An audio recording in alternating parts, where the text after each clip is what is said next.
with me, Admiral Pegasus.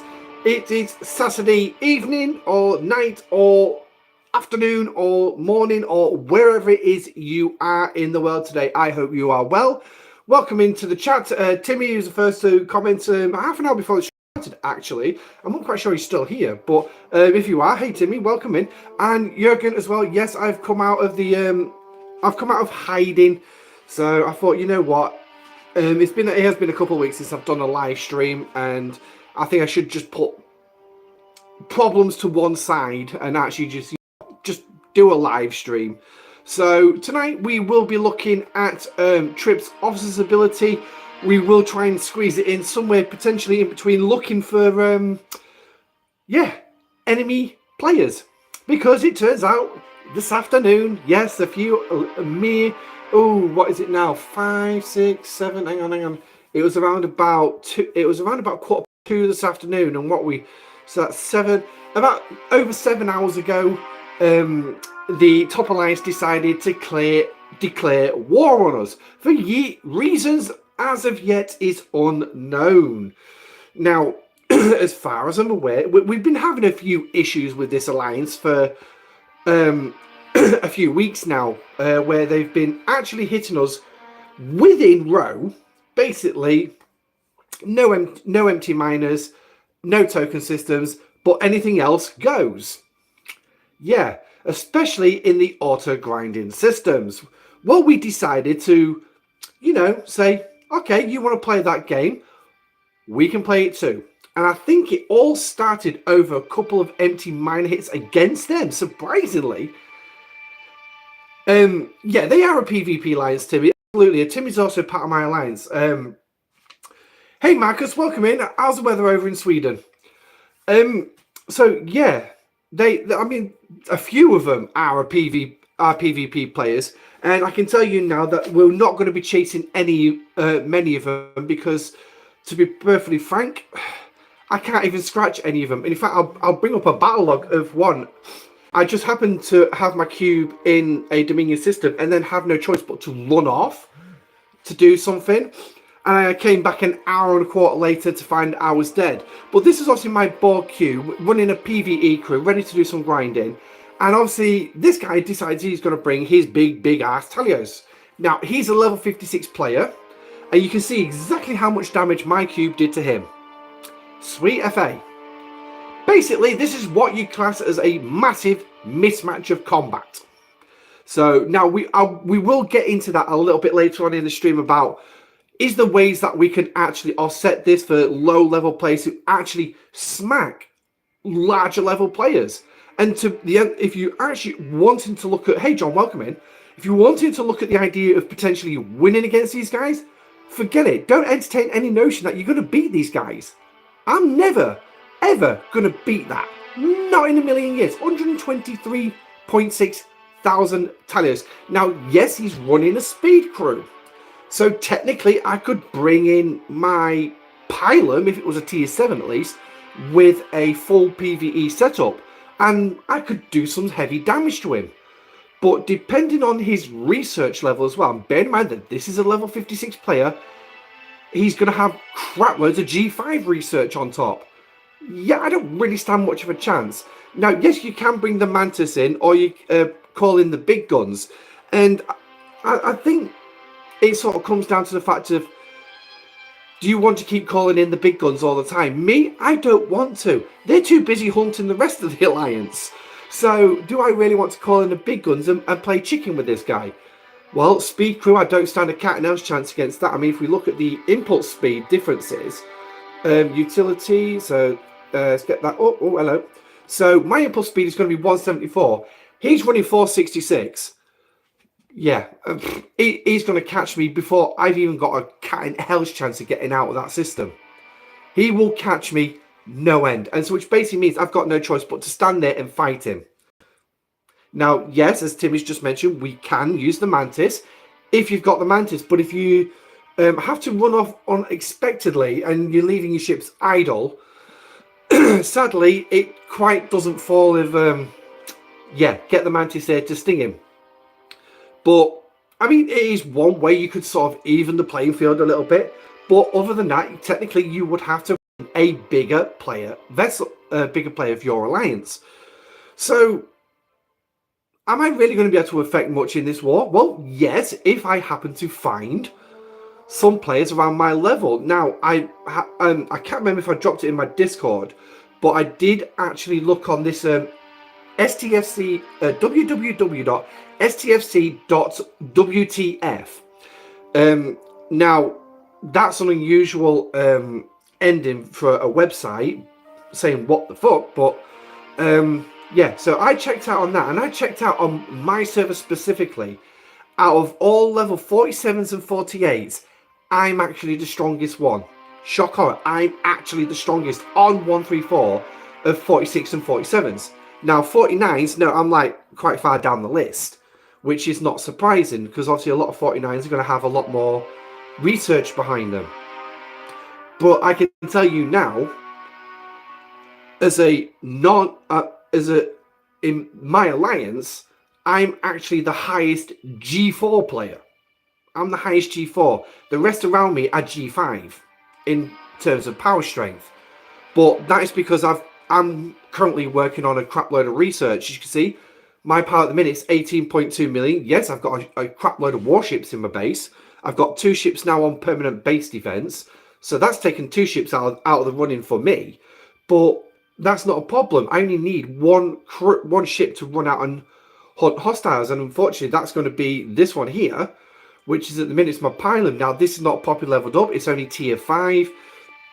I was hoping to get it to tier 6, but unfortunately, I ran out of those good old bloody interceptor parts. So now I've got to rebuild them up, ready for going to 48 for my Talios and my Defiant.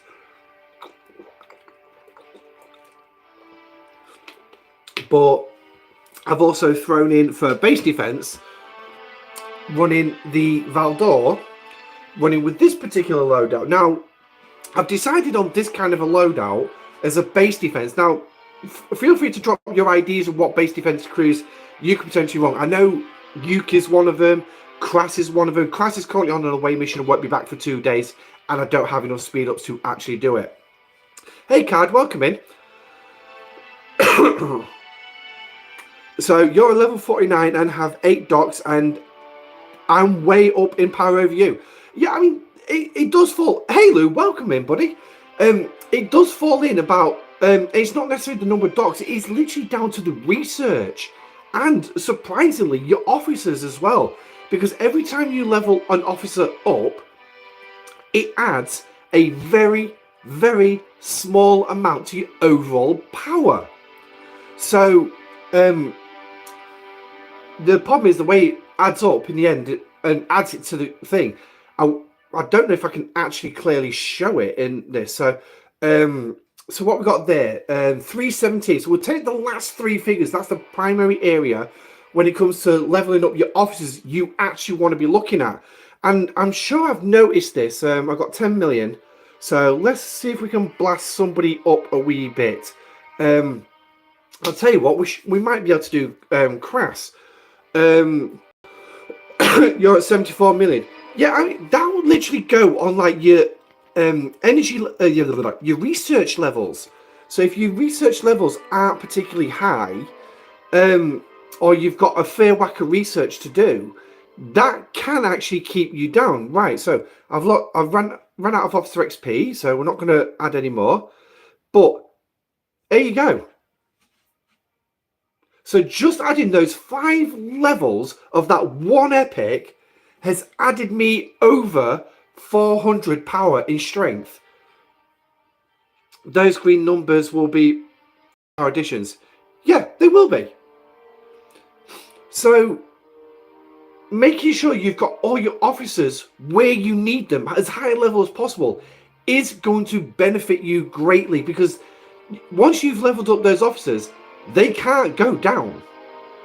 Now, yes, your overall power will drop if you change your ships. I mean, we had the Corva territory takeover today. That's when they declared war on us. And I sent, what did I send? I sent my Rialta four fortunes, and I had the Newton on deck, and I was down to around about 82 million power. That's how much difference I can make with ships. So yeah, me operating at 88 million power right now spells that, yeah, I'm very powerful, but I do have a lot of stuff right behind me. Hey, Blaz, welcome. Oh, hey, Jerome, welcome in, buddy. Get back to fighting. Yeah, we will go see if we can find some at some point, but I've got a funny feeling most of them's actually going to be in hiding, and that's the worst bit for lower level players. When you're going out there, you can go out there and hunt for these guys, but the ones that you're straight for, you know full well you're going to splat, are all in hiding. They've all turtle. You've got no hope. So the only what you're going to find out there is actually the big players who are actually hunting you, because you're on. What's that, Phil? They are in hiding. Hey, Dan, welcome in. Can't he hid behind a pile of bubbles? Yeah, exactly. And the one thing is, right, we've tried a lot of diplomatic solutions to try and actually bring peace. I mean, we thought, you know what, right, if you're going to bring this to us and fight within Server Row, okay, I personally objected. I said, look, there's got to be a diplomatic solution to this. I'm not big on PvP. I'll fight if I have to. But they decided to push it, and I clearly said that this was going to go to war eventually. A week later, here we are. We are now at war. But hey ho, shit happens. Yeah, it looks like we have got the gang here. But yeah, so we will go out and see if we can find some. And what I want to do as well, is another crew I decided to put on as well with Tilio. I did want. Who did I want on the bridge with them? I wanted someone on the bridge, and he was on an away team. Can't remember who it was. I wanted to put on there with them. But let's have a think. Right. I'm just trying to think of. It's an interceptor, and right. So let's go Gorkin and. Where are you? Damar and right, hang on. Let's have I always get these ones mixed up. Right, so I could actually put Billups on instead of Damar and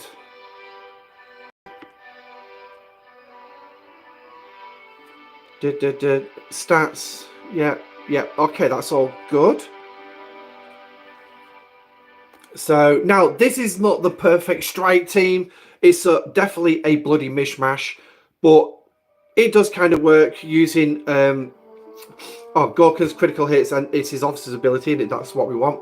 So obviously, when the ship hits the opponent with a critical hit, Gorkan has a chance of proccing hull breach. Now it's not the best one.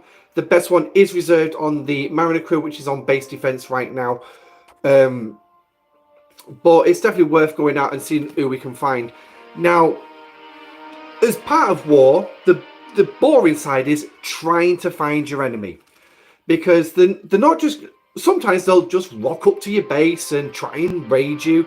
I mean, what I've got in at the minute is nothing compared to what I've had in before. With the exception of the Tritanium, of course.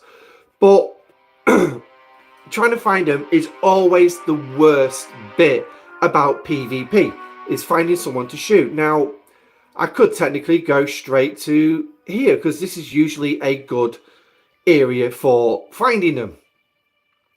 Usually, but obviously now war's broken out, I've got a funny feeling I'll be barely lucky to find them. So no, so no 49, nope. So we've got nobody there. But we do have a couple of players who are actively hunting, and how they actually love the boring side of this, which is literally going through every system looking for the enemy. I don't know. I mean, maybe they can enlighten us about why they enjoy it so much. But it's like, chances of me finding someone actually past this point is very, very slim. Because not many people on our server actually hitting the higher level. Yeah, Texas class ships. I mean, it's like me, I will sometimes go into the 46s now. Don't last very long, but I get what I need. So, hey Damien, welcome in, buddy. So, no, it looks like we're not going to find any today. I do like the idea of the fact that this is not all under fog of war, because that really does drive me bloody bonkers. Trying to fly through systems that's under fog of war. No, it looks like we're not finding any today. And then obviously I've got systems that I've not opened yet, so I won't bother with them. But, I mean, this is the downside to war. This is why I don't really like war. But then again, is war really what it's worth in this game? Somebody's stinging in there. But again, there's nobody there. Is that 39 mining? No, he's not. I was going to say, because if he was... Oh, that battleship's mining, though. Come on. Thank you. Bloody game. A mantis. I'll leave him be for now. I'll leave him be. I don't like it, warships mining. I really don't. I think, why? Why put a warship on a mining node? It literally does not make any sense. They're slow as frack. In the territory tree. If you're on about all those chronoton particles that we've just gained access to today, it's in the territory tree. And if, in all honesty, there's only a couple of bits that's actually worth it. A couple of bits that's worth... Oh, yeah. Incursions is coming as well. This should be really interesting. Will we put the war to one side just to actually fight the opposite server? I don't even know who we're going to be up against. But this is where we're going to find out. Oh, nice one, Damien. Well done, buddy. You're going to find an absolute benefit with that one, mate. Trust me. I'm absolutely loving it. And, yeah, I doubt it as well, Phil. So we're going to be taking on 145 Masker. Ooh, 145. I think we've taken him on before, and I think we lost. I think. But given the fact that we've got 3 players off our server in the top 3 already on this one, and this is my particular bracket, which is 45 through 49. If I remember correctly, it's in the territory. Yeah. Yeah, it's in the territory tree. But like I say, most of the research in there is absolutely crap. Yeah, it is. There is a couple of good bits, and we'll jump in there and I'll show you a couple of good bits. There is a couple of good bits in there. Oh, somebody's firing a beam out. I did manage to get my board grinding done. I sent it back in, but I think, despite the fact they've also declared war on us, that vote of war on the end there, that spent about 3.5, 4 hours out mining this afternoon after they declared war on us. So I think they're going to be coming out at night to see who they can actually pick off. They'll come out during the day as well. They'll send the big boys out during the day, and then they'll send some night people out. Although I think we might have more night people in our alliance. So here's your first batch here then, starting off with schematics revisions. So basically what this is reducing the cost efficiency for ISO emulsion for all the TC research, I believe. Hang on. For territory capture. Yeah, for all the research in this tree, which is actually pretty good. I will say that is a good one. Particle reduction and the recompiled colliders, which is your Metreon. Yeah, it's good to reduce the particles that you need, no questions about it. But at the end of the day, do you really want to? That's entirely up to you. Is it, if you're actually paying for the elite side of the battle pass, then absolutely. If you're only on the free to play line, you sort of have to be a little bit more picky about what you do. This one is like one of the worst. I mean, why? For starters, the sarcophagus pretty much has no shields. It literally has no shields. Well, sorry, 10%. 10% of the remaining damage after mitigation is in your shields. Okay. Yeah, that's still a fair amount of hull going to the hull. So, do you really want to reduce your mitigation stats when max mitigation is 71? Is it 71.6 or something like that? Percent? Yeah. Okay, fair dues. It is a pile of junk. No questions about it. It is a pile of junk. You focus on that part of the research just to reduce the cost of repairs. Yeah, why not? Absolutely. I got it today just to use it during takeover beyond Psycho. It's just a bit. Yeah, it is. It is a bit shit, really. Mine's now tier 10. 17 million power, and in all honesty, it's not the best. So here's the other batch of research, which is with the new chronometric particles. Ignore the particle in the isogen magnetism because it's not the hey Keith, welcome in. It's not the that star particle. I can't remember what it's called. It is actually chronometric particles. It's the same with the other ones for the advanced chargers and all that. Basically increasing mining speed through isogen, your materials, protecting cargo on the next one, increasing warp speed.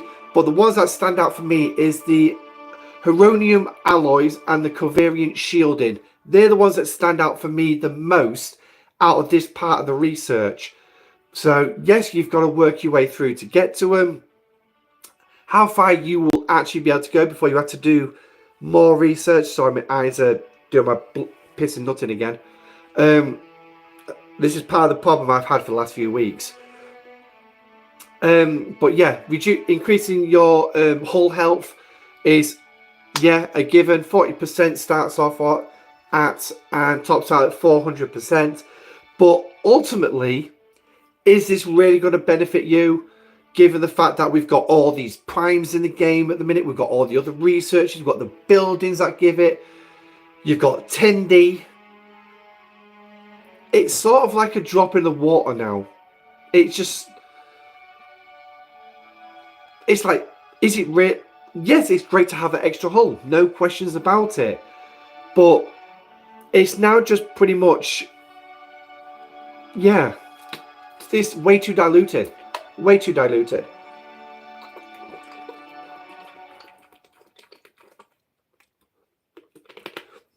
I mean, what they need to do for this research tree is what these research trees is basically take them back to basics, merge all the bloody bits and bobs together, and instead of having like 5 different standard hull health point increases and about half a dozen primes, just have the one multi-level prime.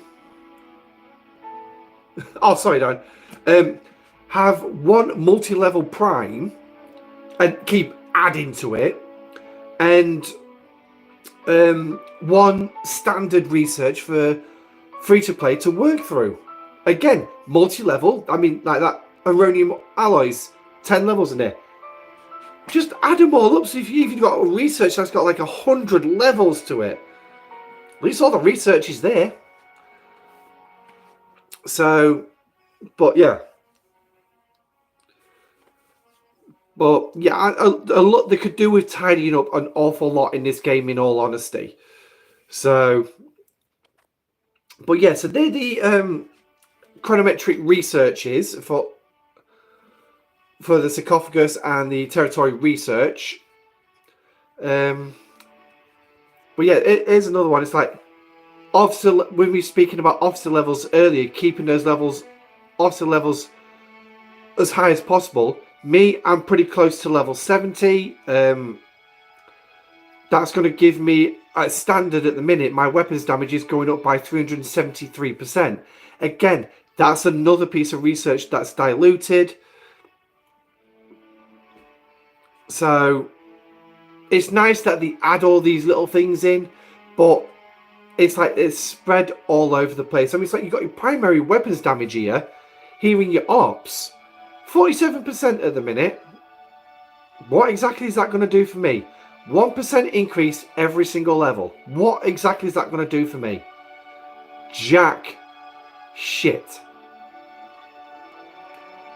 So, hey Ryan, welcome in, buddy. So, that's all that. Now, where was we? We was looking at augment space, weren't we, for see if we could find some hostiles in there. Done them too, so we'll have a look at this one.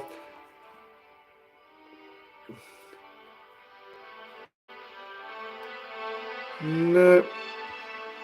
Yeah, you can definitely tell that they've all gone into hiding now. I mean, it is obviously the EU, so it is around about, what, Central European time now. It's nearly 11 o'clock at night, so... oh, hang on. Nope, that's a purple love heart. Oh my god.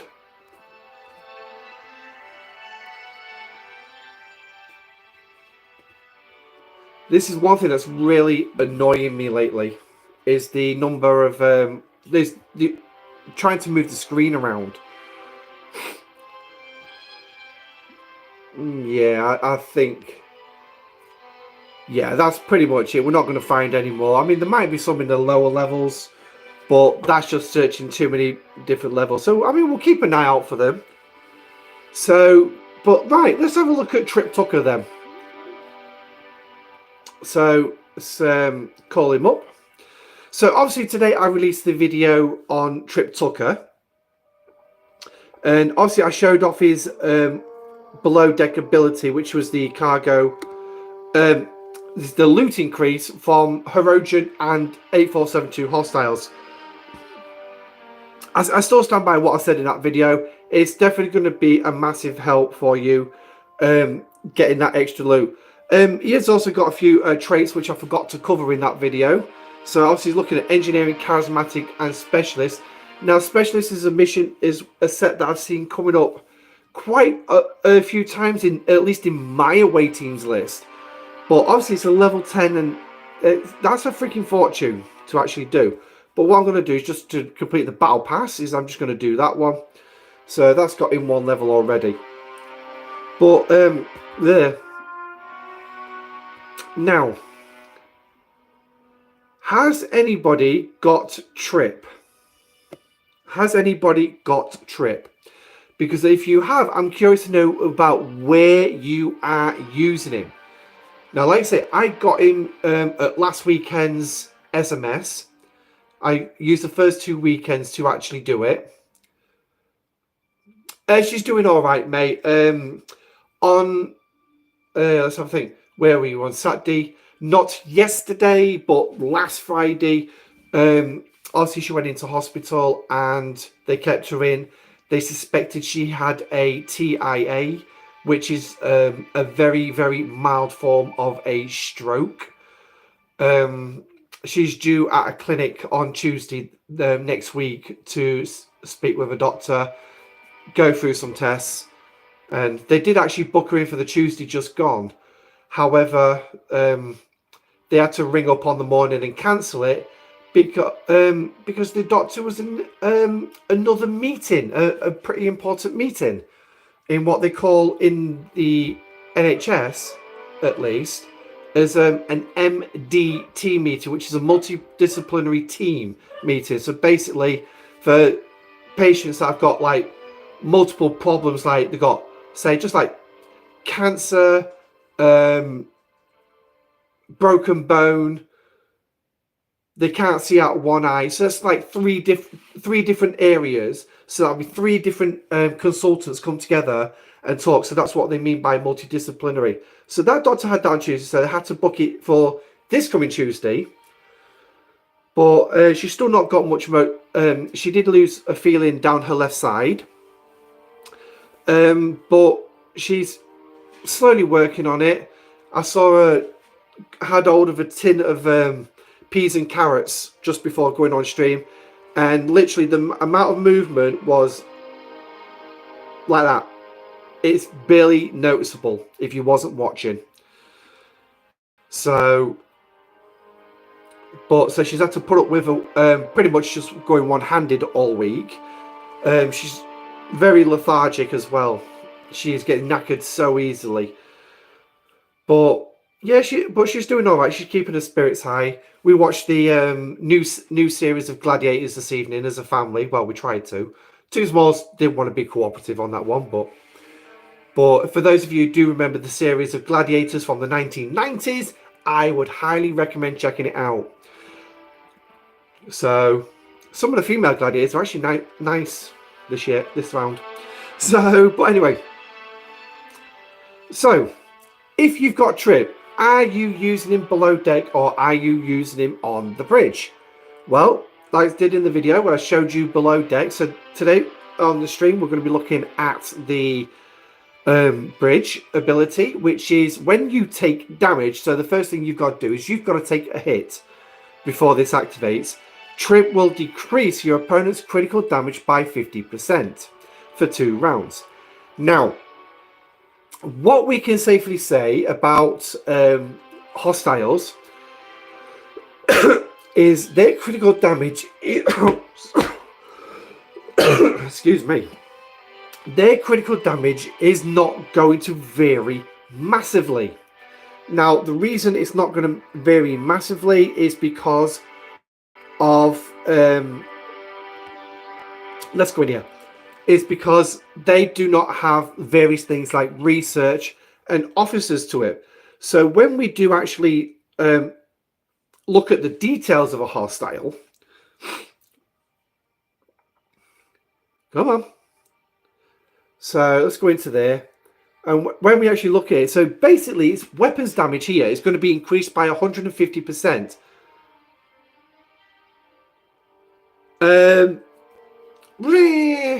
Maybe. Hey, Joseph. It's just getting started. I know a few of our big players have been having fun this afternoon. They've been having fun. So one of them's been screaming for ages to have the reins taken off so we can actually go at them. So he's definitely going to be enjoying that one. And here's the best bit, right? Here's the best bit, right? They declared war on us, right? And on our server, they have the highest ops level player, a level 65 player. He's just gone and got an Akira. Okay? He's just gone and got an Akira. Yeah, our level 63 went and beat him with an Enterprise D. That wasn't as strong. Walked up and said, "Oh, hi, you've got an Akira now." Bang. Bye. Hope you enjoy the repair costs. So I did ask him what his first ship was going to be for G6, but he never said. If he did, I missed it. But no, it's been getting off to a good start from what I've seen. I've not got anybody yet. I can't see me finding it. It'll probably take me a few days. We messed with our server on takeovers on 10. Hey, Tamal. Hang on. Hang on. Tajamal. Joseph, I'm probably being a bit thicky, but I didn't quite understand that. Nice, we messed with our server on takeovers on 10. So I'm guessing you're on server 10. Yeah, I think this is another thing as well that's going to piss off our enemy quite a bit. On Wednesday, the second takeover is Otimir on the right side of the map, and we started it. We had everyone in there ready and all that. And they decided they were going to also start it as well after it all started and started trying to kill us. So we reacted to that. And needless to say, it was a good fight. And there was a lot of pleasantries exchanged in GC afterwards about good fight, well done, congratulations, good fight. And it was a good fight. But it's the first time that, as far as I'm aware, that they've lost. It's the first time they've lost in the territory takeover. So I don't know how well they would have taken that. So obviously we were buzzing because we was not expecting it in the slightest. But are you going for the Interceptor, are you?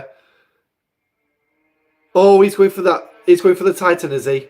Yeah. The one thing we've noticed about him, he keeps on for Federation ships. He doesn't seem to deviate to the others. I've never seen him with one of the other ships, other races. I think he's purely Federation.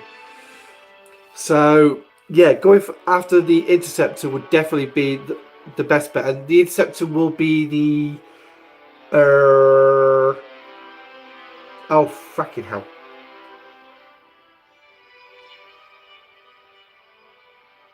Yes, the Romulus, isn't it? Rare one, yeah. The Romulus. But in all honesty, I mean, you could easily outpower him, because one thing I've noticed about him, he shoots up in ops levels, but he doesn't keep his research on track to follow it. He doesn't keep his research on track to follow it. So, where I know your research is actually pretty reasonable for your level. So, but yeah. So that would make logical sense. If V-Locks are going up against a Titan, and you'll be sending him home every single day. But yeah, I mean, we're gonna have some fun with this war until they decide to stand down. So how long that will take, I do not know. Because the last time I went up against these, I was in another alliance, and the war lasted about a month, and I struggled to find any of them. I really struggled to find it.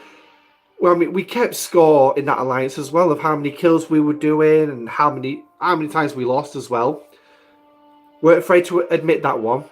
And yeah, some of the big players were finding some of their big players without too much of an issue. But when it came to the lower level players, it wasn't very easy to find many of them. So, but anyway, we blocked a lot of people from taking over a new territory when they switched over. Ah, right. So basically, if they came into Starter, you went on and smacked them up, didn't you? I know, Pegasus, you need to work on isolated damage. It's a game changer. Yes, I do have my isolated damage as best as I can, but I'm not one for actively going after the formation armadas, because there's that much to do with, as an alliance now, with like the formation armadas. Now you've got wave defense, you've got your standard armadas to do as well, cardi armadas when they throw them in, you've got the exchange armadas to do. So there's a lot for alliances to actually do. So sometimes it can be difficult to find enough people online, even communicate through Discord, throwing out tags of, hey, I'm starting an armada, is not always a guarantee and a sure way to get people to turn up and actually come and help with the various armadas. Now, I can't say that my isolytic damage research is very good. Jesus Christ. Here we go again. So, now, what I'm going to do is, I know we'll send him out, and then what we'll do is we'll look at the critical damage that 37 gives us. But while he's traveling, we'll have a look at the isolytic side of things.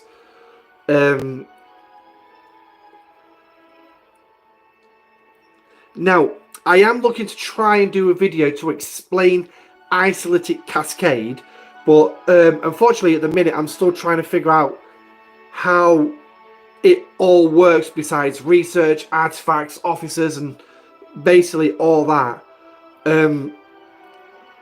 Yeah, as far as I'm aware, it's something like a joint venture and all that. But Yeah. Isolytic additions onto maths in this game is like, wow. Okay. But anyway, so looking at most of these then, as you can see, most of these are isolytic damage. So basically I've got battleship, interceptors, and explorers all at 6.3%. So basically I've got all that. I've got the 6.3% isolytic damage there. And then when I'm going in for a PvP fight, I'm also going to be gaining an extra 5% with the Narada's Tendril fragment. So I've got that there. And then I think that's as much as we actually have here. Monavine and Voyager add isolytic damage and defense.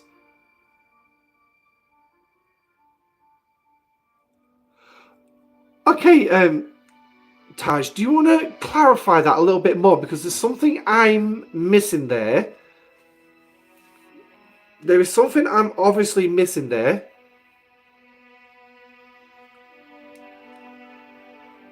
I mean, do they have a natural isolytic, a natural isolytic boost or something like that? I know you've got the cruise in the fort with Janeway from Voyager. Got isolytic defense there. Oh, Monavine research, yes. We'll look at that in just a minute. Here we go. So there's another piece here, Borg Queen's remains that I haven't actually got yet, which is increasing isolytic damage for all ships. So it's not much of an increase, it's only 1%, so you can add that onto your damage as well. The Voyager chests. Are you on about for the artifacts there, Taj?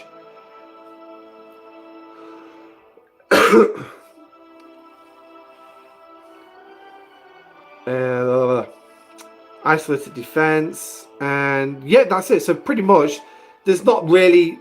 There's about 5 or 6 pieces there of research that you'd add in. Now the research in the Monavine. Yeah, I thought that's it. Yeah, yeah, that one is obviously you've got to do a lot of Voyager mining as well. Monavine. So scrolling across, I've got a fair bit to do with here. So yeah, so here you've got some isolytic damage towards hostiles. More specifically the Texas class ones. So as you can see, I've already got a 30% boost on that one. But then obviously if you go a little bit further, there is some aimed at PvP territory research. Oh, okay. I don't recall seeing it in there. But anyway, so this one here obviously is only increasing isolated damage by 1%. It's in a sense it's nice that they're keeping this actually low, so it's not going to overpower it. But yeah. Oh bloody hell! Here we go.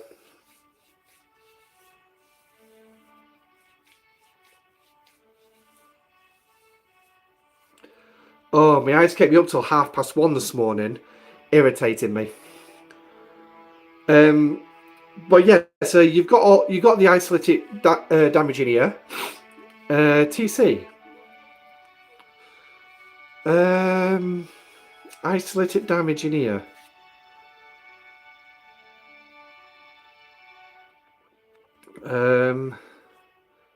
Because all this was set, well, with the exception of the chronometric particle stuff.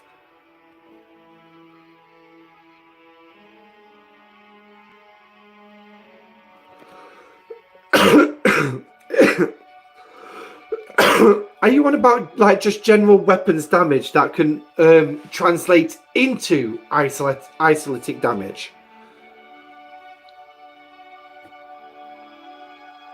That's just piercing stats.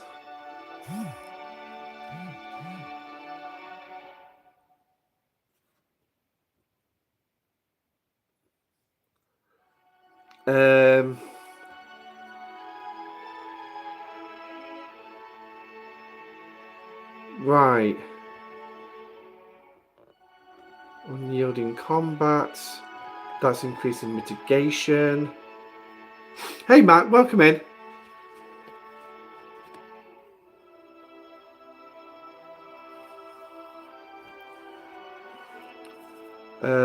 Not that one.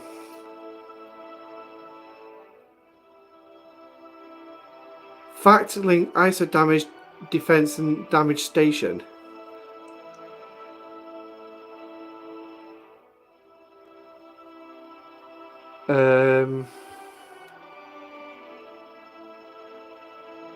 Right.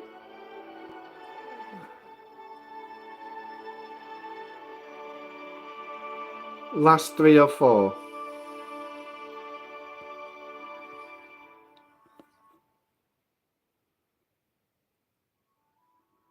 Well, the last 3 or 4 I've got is Covariant Shields, Direct Hit, and Unyielding Combatant.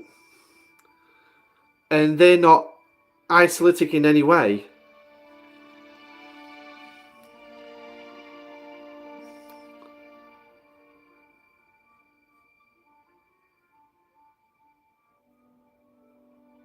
A bit random, while you're on research, do we know what the adaptive weapons research is in the combat tree? Is that for the, does it say assimilated in the description?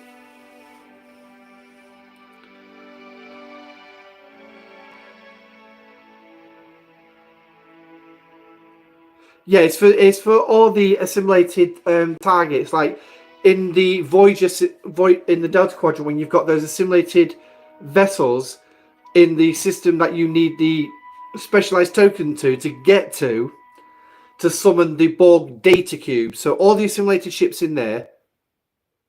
All right, no problem, mate. I'll call it up in just a second. And then I can show that one off. And then obviously you've got the area to the top right of the map, just past the faction, just past the G3 factions. All that area there is for Ops 49 and over. That's all assimilated ships as well. So basically just increasing damage against them. Not like it actually means jack shit, because to be honest, with the amount of weapons damage and isolytic damage you have nowadays, they don't stand a chance against your ships anyway.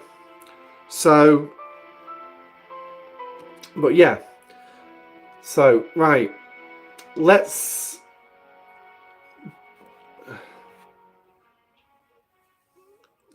see if we can get one of these things to proc a critical hit.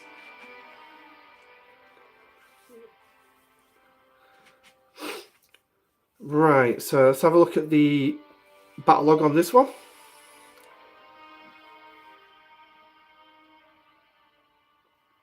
Right. Now, obviously, this is punching way below where I would normally go. Oh, we went one round, so we didn't.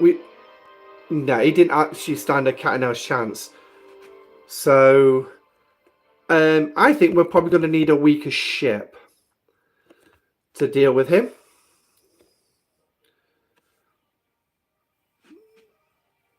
Oh, bloody hell.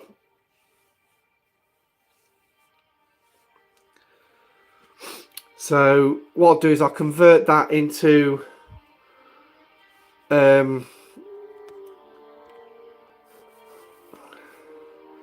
right, so cool, so we've got that one. So let's go claim the Latinum. Yay, always could do with more Latinum. Let's get these claimed as well.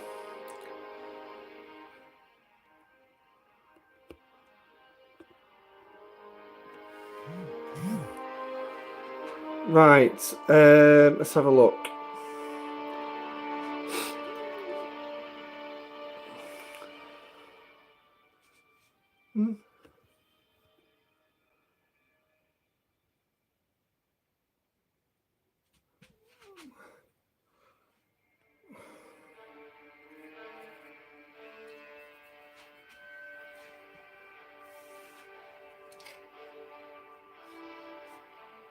Taj, did you send that screenshot?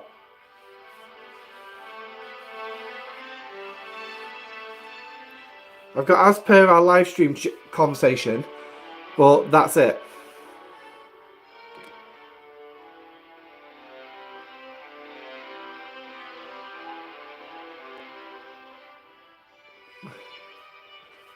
Yeah, no screenshots have come through, Taj.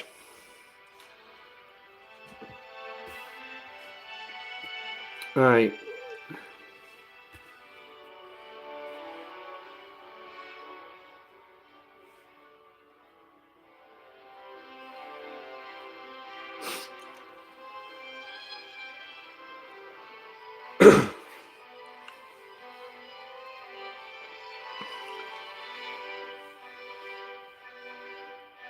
Right. Here we go.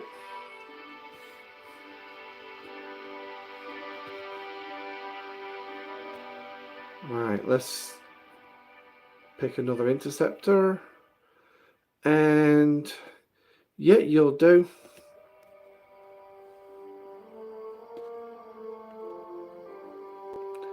So now hopefully we're going to get a little bit more of a fight out of these things. Now, because that hostile was only had a 10%... Hey there, Jerem. Because that hostile was actually only has a critical chance of 10%, we can't always guarantee that he's always going to proc a critical shot against us. So, and unfortunately, like I say, because these things don't have research attached to them, they won't have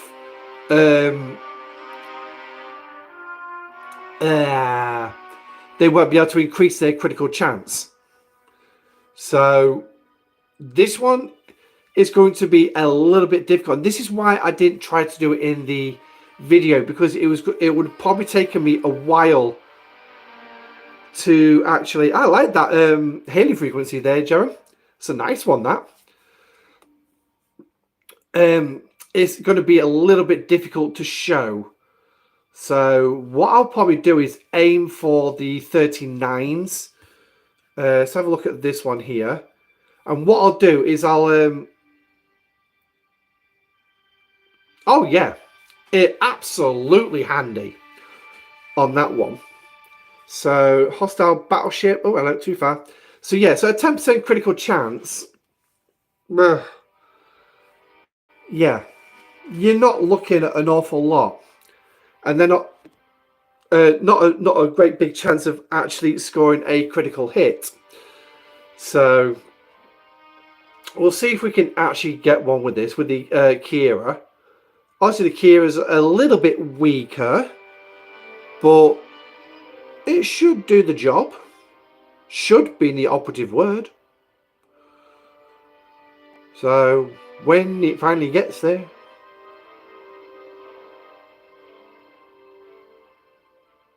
Doobie-doo. I want to be like you. Ooh, ooh. I want to walk like you. Talk like you. It's true. Hey! There we go. Alright, so getting flying in at that 39. So which means when I bring him back with Trip, I had to go find another 39 battleship. Luckily there's one there. So now, have I got a pen to hand? Probably not. No, my bloody luck. Nope. But what I do have is the YouTube chat board. Alright then, no problem, mate. I'll catch you in game, mate. Oh. Here comes one. Here comes one. Here comes one. Oh. Come on, Borg Sharky. Come on.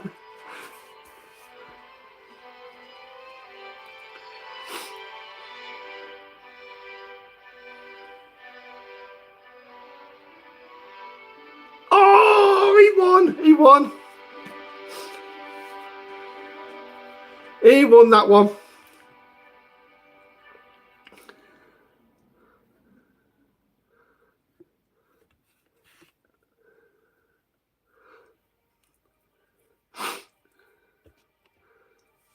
Probably he's actually one of the few lower level players who I will be able to find and he will fight.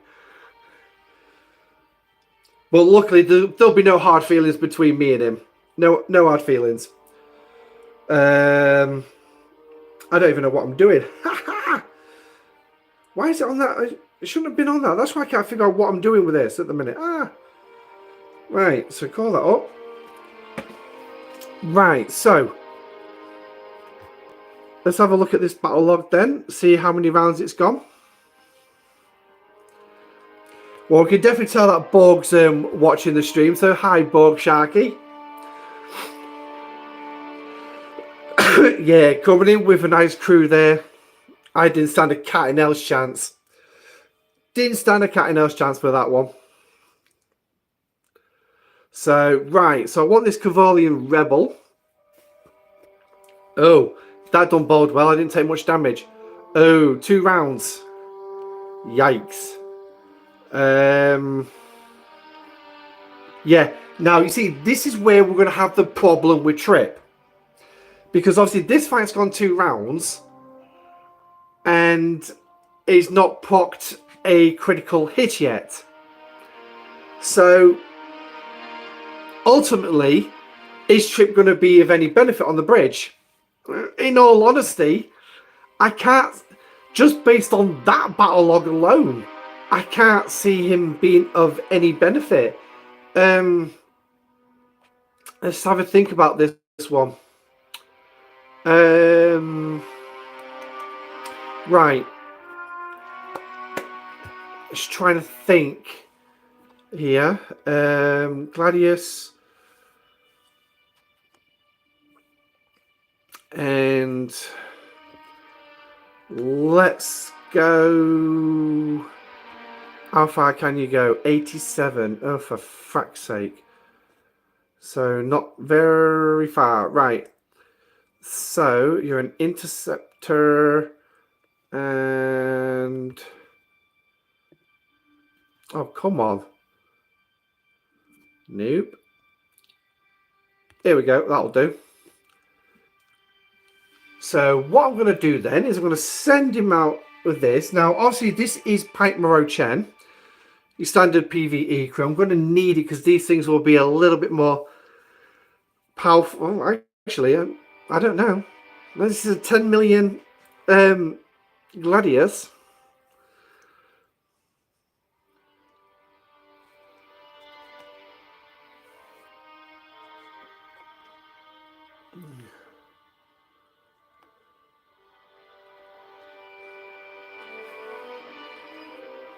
Right.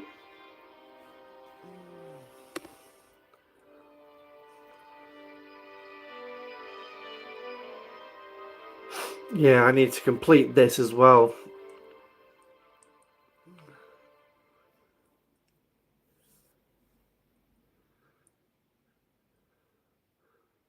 Strangely enough, with Incursions, it's the only event you'll find that's actually got a Tritanium.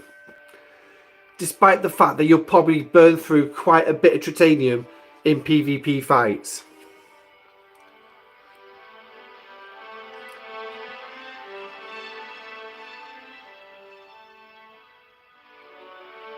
I'm having some right lag issues today. Well, anyway from around what was it? Around about 3 o'clock this afternoon, I think it was. I was having issues. I found error 5 had made a return, and I had an error 429 pop up as well. Didn't quite catch what that was about. So, oh my lordy, right. This is painful. Absolutely painful. I don't know why I didn't think of this in the first place. Right, you stop. You let's just burn some. Get another 5,000 tomorrow, so it's not a problem.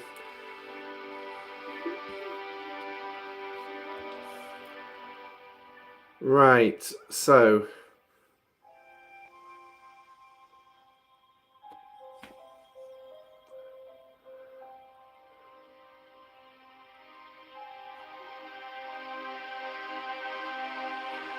What's the betting? He was sat there waiting for me. What's the betting? He was sat there waiting for me.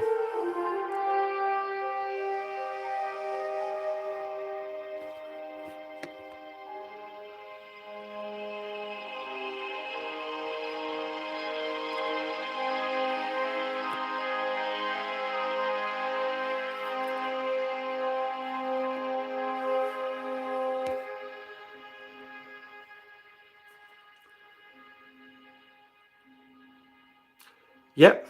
This is how you know you're being sniped. That is a clear sign that you're being sniped.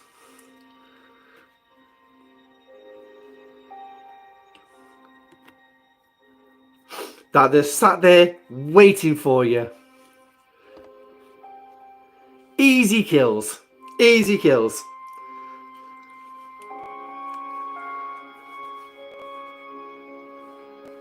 Right. Now the question is, how am I going to do this without... Yeah. Welcome in, Damar.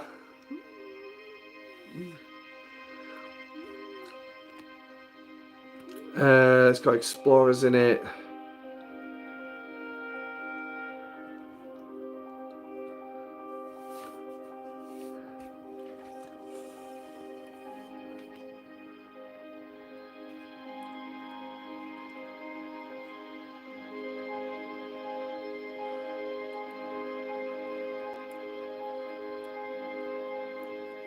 Right, so we'll take that. Oh, monkeys, wrong one.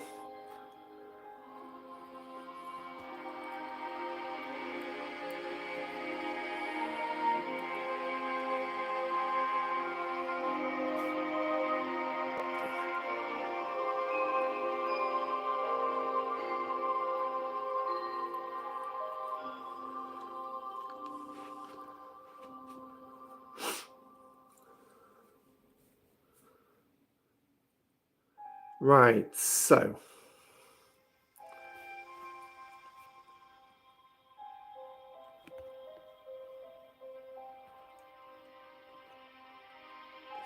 yeah, Jack, come and blow him up for me. You're doing me a favour.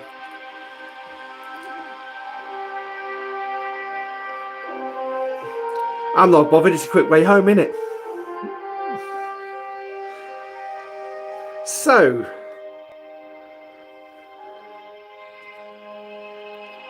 So now, oh, here we go. So we've got some procking right here. So let's have a look. So we've got basically 13,000 then. So let me put this in 12,938.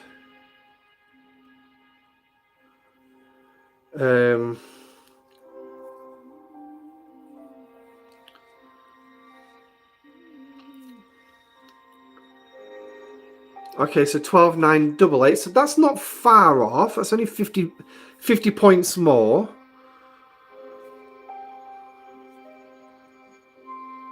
That's obviously a kinetic weapon.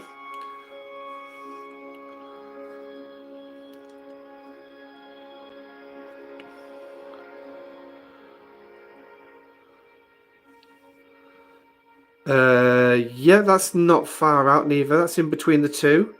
That's a kinetic. Okay, so we've got some good numbers there that we can use. So now, for this to work properly,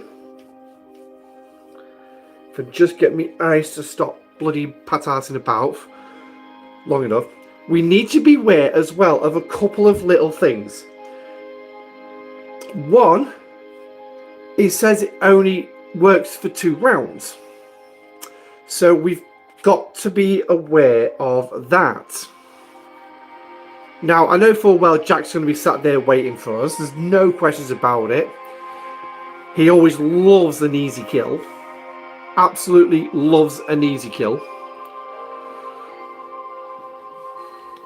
So, I mean, in all honesty, yeah, it's not that much. It's not bad preying on the weaker players, but I do think that the weaker players should have a way to offset the balance. And actually, sorry, restore the balance a little bit more.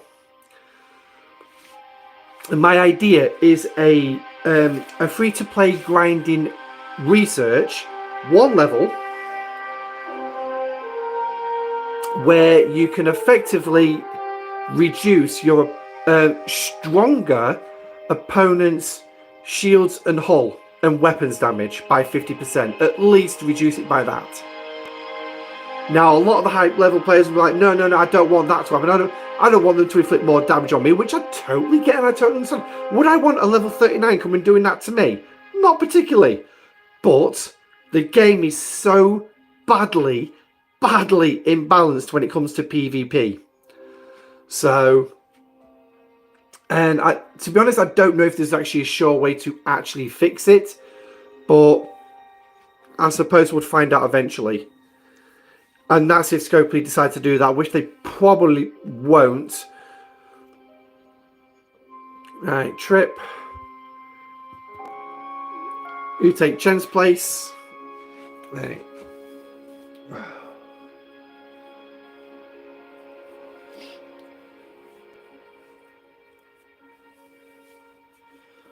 Right.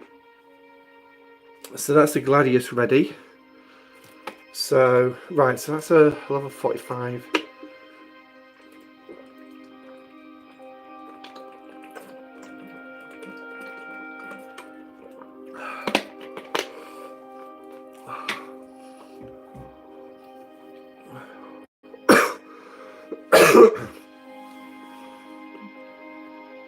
Right.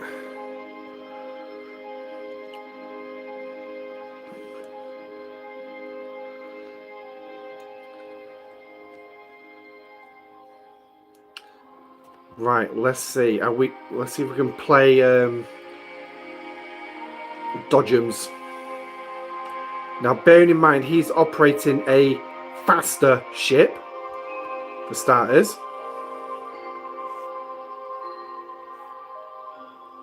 Oh, he's not here. I don't think. I can't see him. Nope, can't see him. So, might just get away with actually doing this.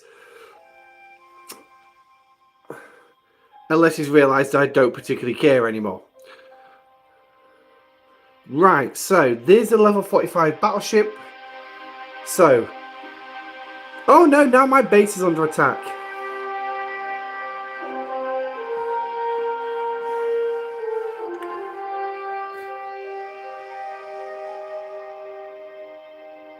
Didn't do any damage. Was it worth it, Jeffries? No worries, buddy. No worries. Welcome in, bud. I'm guessing by the fact that I have no damage means you didn't hit me with anyone big. And bear in mind that you're... What? That's how I'm pronouncing your name, Jeffries. Or is it Gofries, or... I'm not 100% sure which way around it is. 100% wrong. Yeah, well, there we go. That's me. Always wrong. I've got no problems with that whatsoever. Right. Battle log. That's where we was going next, weren't we?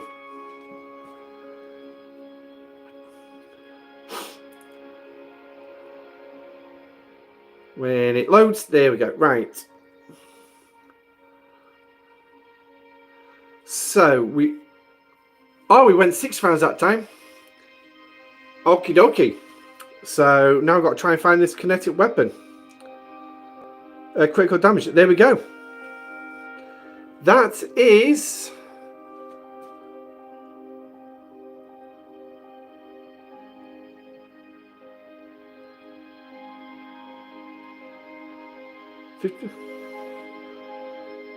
Right. Okay, so I'm trying to figure out if that's a kinetic weapon.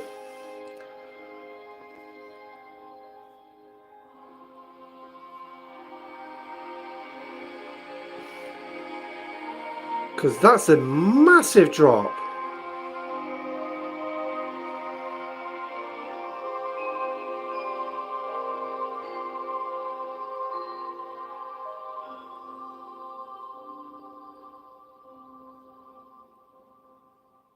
Wow. Okay. Now we clearly see trip is working.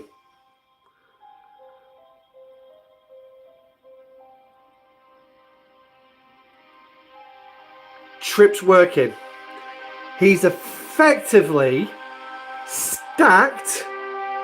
I don't see how, because this is more than 2 rounds between them.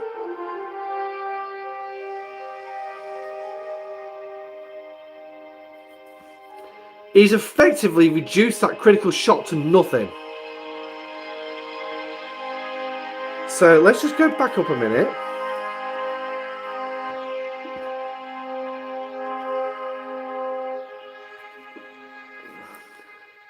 Right, so there was the last critical shot in round 1. And the next one was in round 5.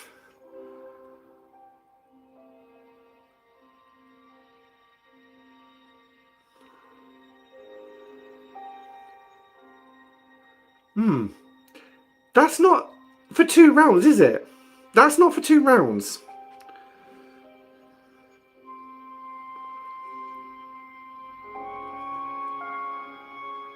Now, something's making me wonder I've actually got that critical shot off the last battle log wrong, because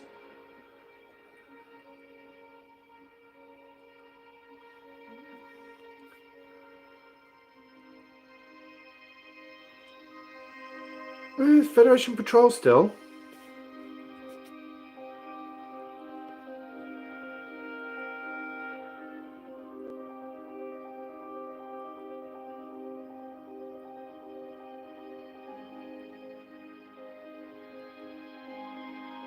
Okay, right, now something's really perplexing me here. Because this thing's only firing less than 10,000 a shot. But yet... Oh, you thick idiot! Who have I got on that bridge during the first engagement? Who have I got? Chen. Oh, you thick idiot. What a way to screw up your own test. What a way to screw up your own test. Oh, I am such a fucking dick. Oh my god. So, yes, we are still seeing it working. Because that critical shot, I mean, okay, it was just under 13,000. But what we're seeing on the critical shot here is obviously now I do not have Chen on the ship. It's firing its standard energy weapon shot. So basically means a critical shot. Let's just have a quick right, so oh hello. Didn't want that. Right, is it put the calculator back in for me? No, it hasn't. Good.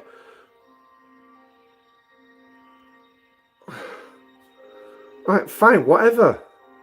I know, my ship's been blown up.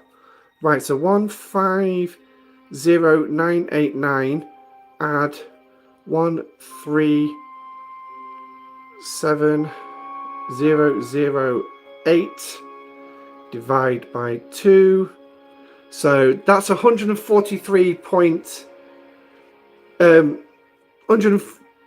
Okay, so we'll go for 144,000. Yeah, let's go for 144,000 on that one. So now its critical damage is 150%.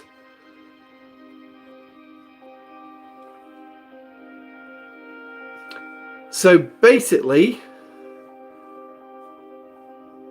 oh my lordy God's sake, 105. Oh, piss off. I thought that seemed really high. Right, so times by 150%. So that's a critical shot it should be firing. On average, that's a critical shot it should be firing. but yet we're not. It's firing 51,000. But, so there we clearly see that trip is having a massive effect on the hostile's critical damage. But it does say it should only last for 2 rounds. If we jump onto it, there we go. When you take damage from a hostile or another player, trip decreases your opponent's critical damage by 50% for 2 rounds. So, and this ability can stack. Now, I don't know about anybody else, but to me, that means 50% hit by another one, that's now 100%. But that only lasts for 2 rounds, so that'd be round 1, round 2. And which means round 3, its critical damage is back to normal. Now that's what I understand about it.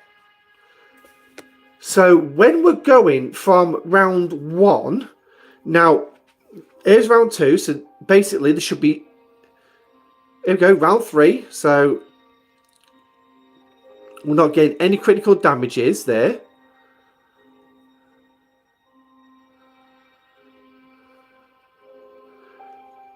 We're going to round 5 when we get the next critical hit. So that's 4 rounds difference. Now, to me, that doesn't... That's not 2 rounds.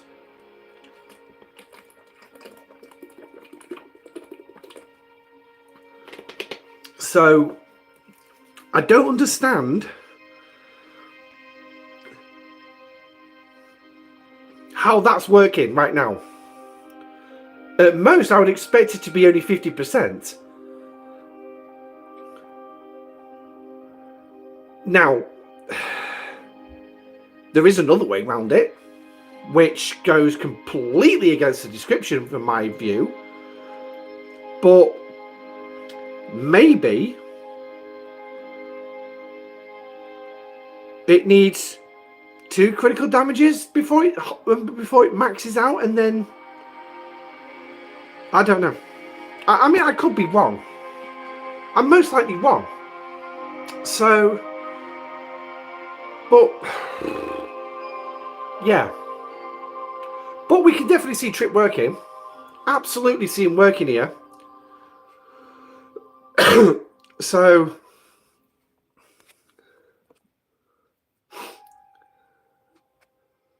well, right. Yeah. Bit delayed on telling me that Gladys is dead.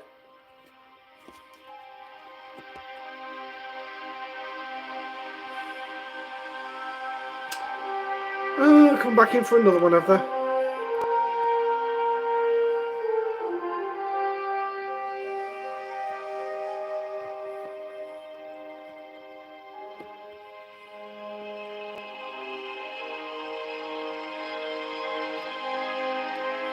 There you go. Have fun with that shield. So, but yeah, so that's Trip clearly working.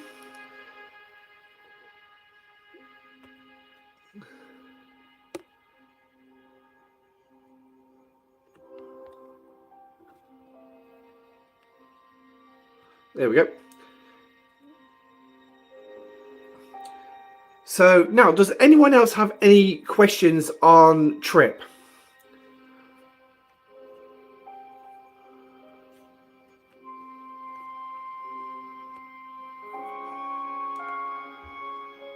Now, what I will probably say is Trip might be useful in going up against ships that can deal a lot of critical damage. Reducing all that critical damage would definitely be of benefit.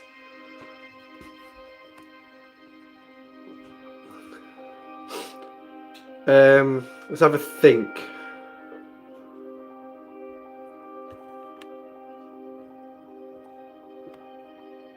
Right.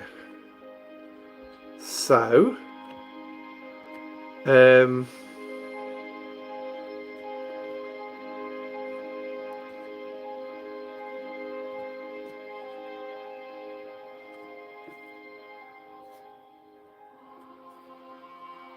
Let me think, where are you?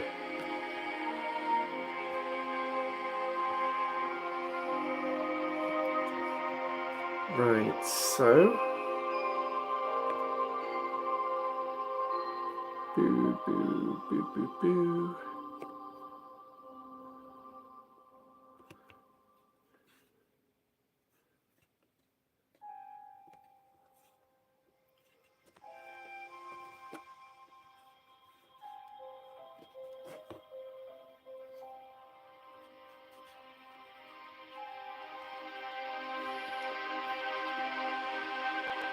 Okay.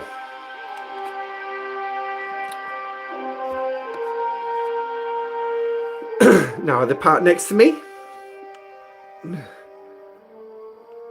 Oh, no, I can't bloody zoom in. Oh, don't tell me the screen's playing up. Right.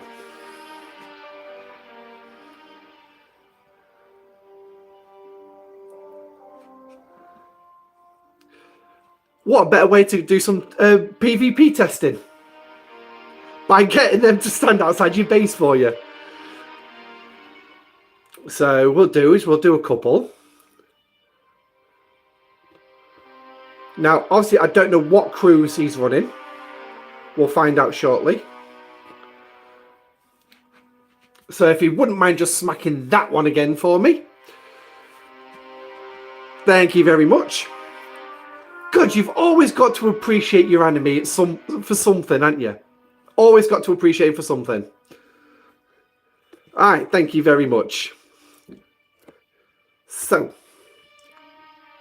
that's nice of him to help me run a couple of tests.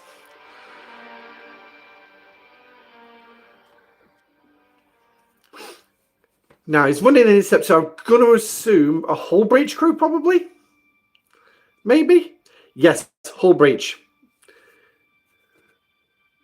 Now, we went 2 rounds. So, let's see how this stacks up. Right, so that's a critical shot straight out.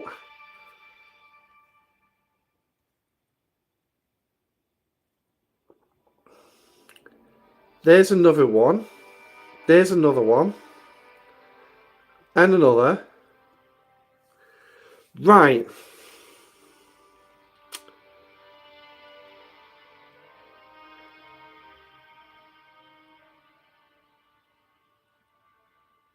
Now, you see that I don't actually see trip procking whatsoever.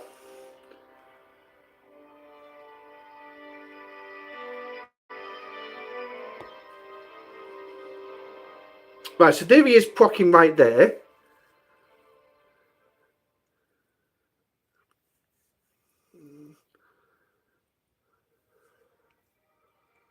Which is after the first critical hit.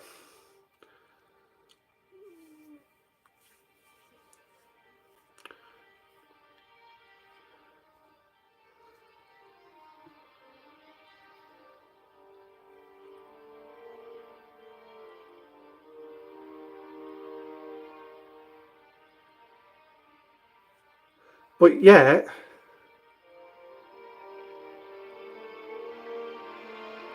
these don't look any different than what I would expect from a 143 million Talios. These are not much different than what I would expect. Okay, so...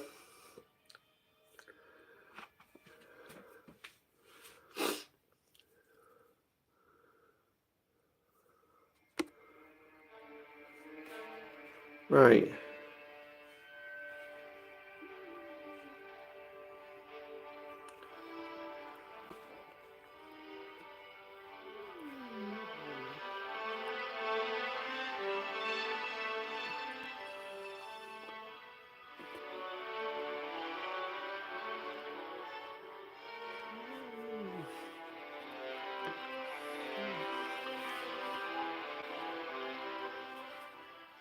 Okay, so let's get him to hit that one.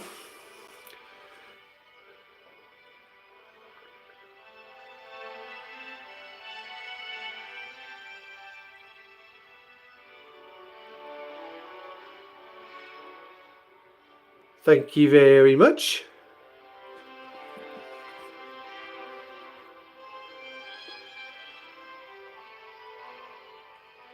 So let's have a look at his critical damages now. Without Trip being on the bridge. So again, we've gone 2 rounds.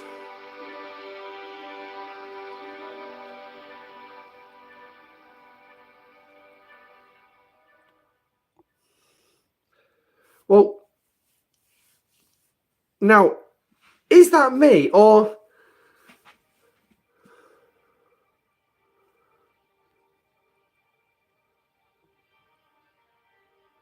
Okay, now this one here, this bottom one here, really does actually throw the spanner in the works a little bit and shows that Trip was actually working. Because obviously 25 million critical hits with that particular shot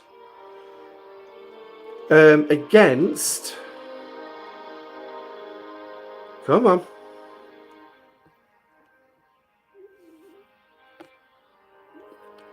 So we need to go to round 2, which was here. So that first red one. So yeah, we are approximately seeing actually that reduction there.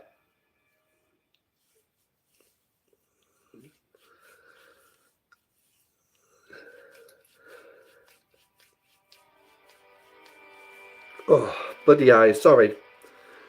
We are actually seeing reduction, and because the Newton was destroyed and Trip's ability only works per weapon, not per shot, this shot would have been affected the same with the 50% that the previous shot was affected.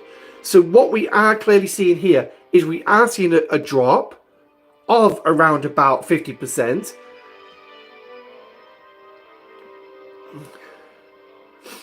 If you're on about the message you sent me, yes, I've already seen it.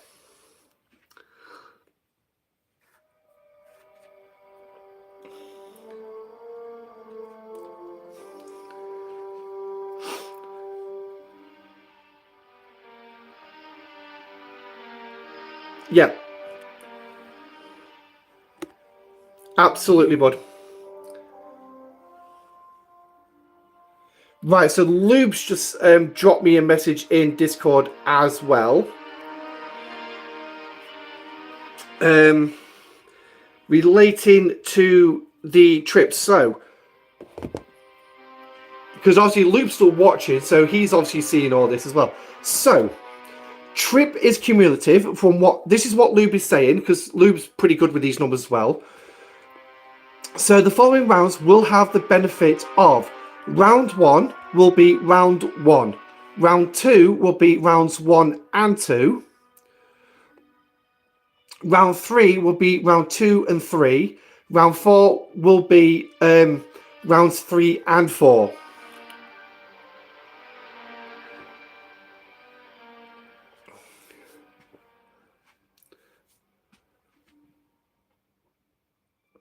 So that's the way it's going to be affected. So obviously if we jump back into the battle log,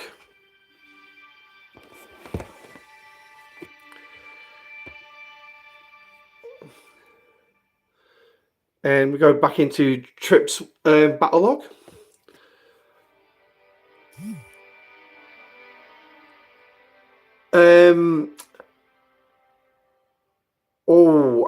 No. I can certainly give it a try, buddy. Let me put the stage on. You'll have to give me a second because this tablet's freaking old.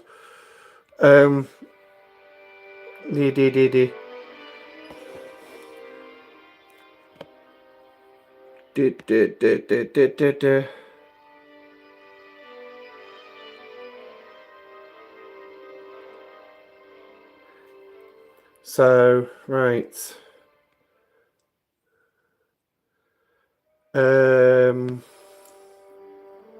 Voice channels, general. No, I want that one. Where?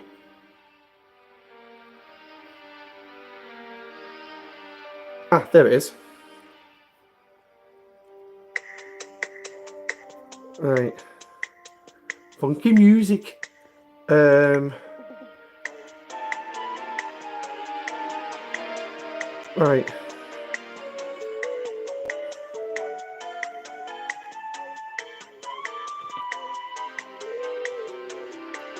Right. There we go. So that should start the stage. Right. So now let's get Lube up. Right. Okay. Hang on. Now I've got to figure out how to do this. Here we go. Yep. So that should bring Lube onto the stage. Hello, buddy. Hey, buddy. Right. Can everyone hear Lube? Because obviously this is the point I want to make sure, because the one thing... You're on mute, mate. You're on mute in the stage. Right. Yeah. Can you still hear me on YouTube?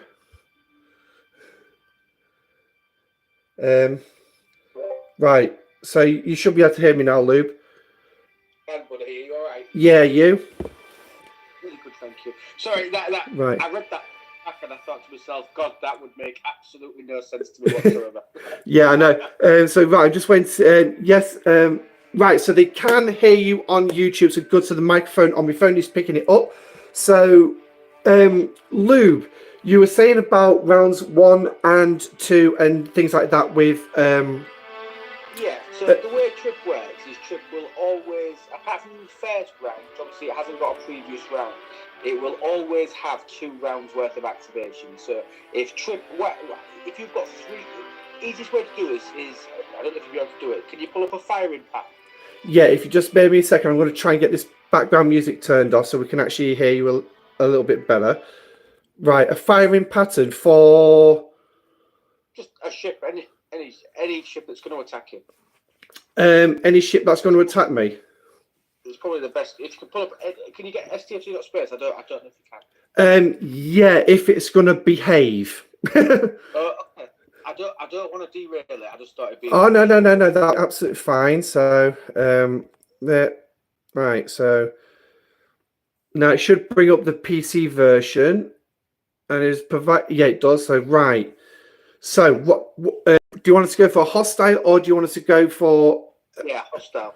Because obviously it's whenever you get hit. Yeah. So we'll pick a hostile here, and we got a Zindi's up. So, yeah, let's go for that. Just pick anything above 41 with a decent firing pattern. Well, that will do. Yeah, perfect. So obviously you look at this. So it's got 5 different weapons. So in round 1, obviously we're going to get hit by 5 weapons. Ignore the other numbers. Obviously the fact it says 2 in them all. So obviously we're only getting triggered 1 per weapon, not 1 per shot. That's the same for every single mechanic in the game. So in round 1, let's also ignore the energy weapon, because obviously that's the go home cannon. So ignore that. Let's just treat the first 5 weapons. So technically, what Trip would do in round 1 is he would do minus 50, minus 100, minus 150, minus 200, minus 250 in that first round. But obviously, that's after each individual shot. Going into round 2, you are walking into round 2 with a minus 250% to critical damage. Yeah. The Zindi hostiles, from memory, only had... Just go down to their crit damage. I can't remember what their crit damage is. Is it 150? Crit damage is 291.6666667%. Right, sure. Let's call it 300 for easy maths. So we're walking into, go back to the firing pattern, please. So we're walking into round 2 with negative 250%. So when that hostile fires a critical shot, that means that starting in round 2, it's only going to be, for that first weapon, if that's critical, rather than being 291% of a real shot, it's only going to be 41% of a real shot. So call it 50% for so a critical shot is actually going to be half of what a standard shot is. Yeah. As soon as it's you one time, you're then going to be at 300%. So 300%, and 350, then 400, then 450, and then 500% at the end of round 2. So at the end of round 2, you're at 500%. Yeah. When you go into round 3, everything from round 1 will then fall off. So you start round 3 at 250%. So the maximum with even a level 1, tier 1 trip, the maximum your critical damage is going to be starting in round 2. The maximum it will be is half what a standard shot is, making him a really good officer against the Zindi. Yeah, definitely. That makes sense. Yeah, that makes a lot of sense. I hope that was easy for everyone to follow as well, because it does. That actually does make a lot of sense. The fact that he's going to have that top limit at the end of a round. So when starting the next round is at that limit, obviously he will continue to build up during that round, but then lose all that excess going into like round 3, then round 4. So it always be maxed at 250. With the Zindi, obviously the maximum, obviously this is a very specific niche case that will be different for every single hostile that you fight, but with the Zindi, only in the first weapon of every round, starting round 2, will a critical damage shot actually deal any damage at all. Because as soon as that first weapon's fired, you're going to be at 300%. So only the second, third, fourth, fifth weapon of every single round is then going to be 0 when it hits a critical. So it'll be really substantial. And obviously, then in round 3, round 1 falls off. Then in round 4, round 2 falls off. So you're going to start every single round with these Zindi hostiles at 250%. And after the first weapons hit you, you're going to then be basically 0 because it's at 300% for the hostile. So every single critical from weapon 2, every single round starting in round 2, there will be no damage from a critical shot starting round 2. Nice. So that is absolutely considerable, because I remember Rev going through talking about Trip in his video and saying that it'd probably be more beneficial when we've actually got more synergy officers with him. So it probably synergy with a captain's ability and works in some way with that. I'm trying to remember exactly what he said. I mean, if you ran something like Pike Moreau Trip or something like that, then by about weapon 4 in round 1, you're not going to have any, and then moving forward, you're never going to have any crits after weapon 4. All the way through with Pike Moreau. But it's one of them things. I think Trip was built for the Zindi. I think he was absolutely built for the Zindi. You think his below deck ability was just sort of like, well, we needed something, so let's just give the players this. And yeah, I mean, that makes no sense. A bloody Enterprise officer with a Voyager ability. If you had a Zindi and Voyager ability, that would make some sort of a sense. But Christ Almighty, the chief engineer of Enterprise, tell you what, bollocks to it. Let's put a Voyager ability in it. Yeah, absolutely makes absolute logical sense. I mean, let's not mince words though. Game design is at Digit, which is in Ireland. Right. Well, that's a very, very Irish ability for an Enterprise officer. I will say that. Well, they did build the Titanic, didn't they? So, but yeah. But I will not derail you anymore, buddy. I will shoot off. I hope that helped. Yeah, thank you very much, mate. So I hope that's helped everybody else as well. Because obviously it definitely makes logical sense that he would work towards a Zindi. Now, obviously, because I'm actively being hunted while on stream, because it's quite clear they're watching my stream, I'm not going to go chasing the Zindi right now. So let's get the game back on. Oh, what have I done here? All right. Good night, all. Bye, all. Right, cheers, Lube.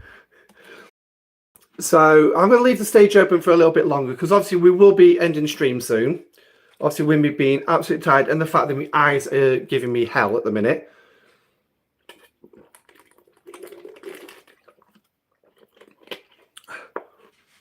So, right, let's get that moved across. But yeah, so Trip is definitely going to have some massive advantages against the Zindi with everything that Lube has just said. So I thank you, Lube, for coming in and sharing that information with us. Obviously, Lube would have most likely got Trip probably in the first weekend, if not at the beginning of the arc. And so he's had a chance to play with him and really work on the maths and all that. Just like a lot of other spenders in the game would have done. Because Lube is obviously from server 135. He's my neighbour from across the river from me. but he's also a level 56 player, I believe. So I'm sure he'll correct me at some point on that one. But yeah, so if anyone's got any questions about Trip, I'll be sure to try and answer them. But I'm hoping 58 now. Okay, but there we go. So I told you to correct me at some point. So he's definitely getting close. I mean, trust me, if 135 and 134 went up against each other again in incursions, I would not be able to take Lube on it. It'd be walking all over my ships and all day long. So, in fact, I'll tell you what, Lube would probably actually take the mickey a little bit and send out a Kamari to come and take on my Newton, just to make me feel a little bit better. So, but that's what you call sportsmanship. But yeah, so that is Trip. So,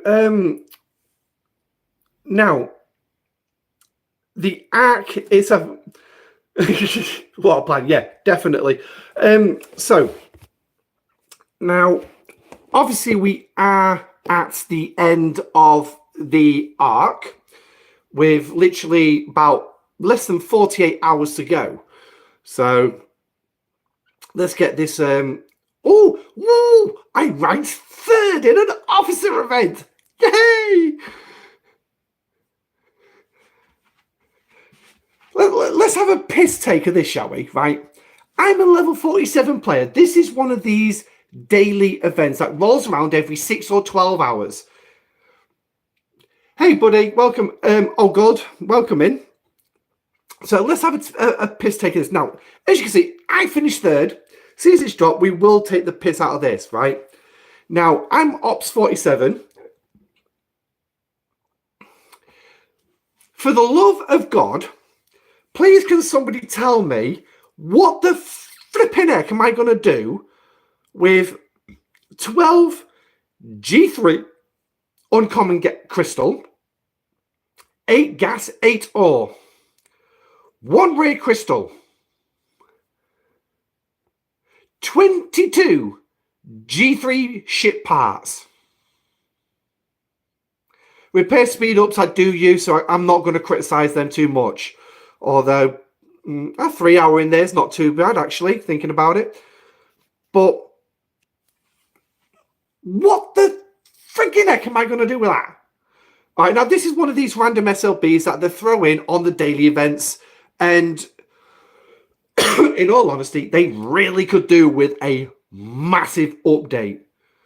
And it's very... I mean, yeah, players will still go after it. Some players will still do them. Upgrade the module on the Envoy. Yeah, I could always build another Envoy and put it towards that. Absolutely. But it's like, I don't use this stuff anymore. I'm now scrapping all my G3 ships. I'm going through them slowly. But I don't want them. They're just taking up space in my hangar. And they don't do anything. So, yeah. Now, I'll take the extra titanium, the latinum, the dilithium, the ship XP I'll definitely take, because all of that is of help. 900 latinum, well, that gives me about 3 days worth. So you can build more. I have contemplated that idea, Damien, but in all honesty, I don't think I will build any more. They're just literally taking up space. The only things, lower level ships that I potentially will keep is things like build low, scrap high. Well, yeah. I mean, the only ones that's actually worth me doing that for would actually be things like the Mayflower, Legionary, and the D3. But generally, at my level now, I won't get an awful lot in G4 back. It is actually more the G3 level 28s, 32s, and the 34s that I'd actually get back. Obviously, I can't scrap the G3 Epics, the level 34 ships, until I reach Scrapyard 50. Well, that's a bit way off for me yet, because I've got no intention of rushing my way through to that. Yeah, building the D3. In all honesty, 10,000 faction credits to build a D3, coupled with around about 2,500 uncommon materials for it. Actually, hang on, that's just the crystal. So we're talking around about 4,600 uncommon materials, and then maybe some rares as well to go with that, and then all the parts, which is most likely in my case now just pretty much latinum all the way. So realistically, those events now don't hold much value to players in my particular position. Now, I don't know what it's like for the G5 players up there, if those events have actually changed and actually paying out a little bit better, or if the G6s have actually seen Sigma version of resources in them. So, but yeah, at the minute, they really don't hold any value, but they are one thing that does need to be updated in the game. I don't know if it's on the table or not, but we can only wait and see. Oi, my lord. So, I mean, what other little events have we got in there? That one there. So we got that. Oh, we got a research. Oh, that's just started. Research SLB. Now that would be nice because we do have the domination style ticketed event currently running, and we also have the incursions event where it's basically increasing power. But I'm finding ship parts are worthy. It's complete.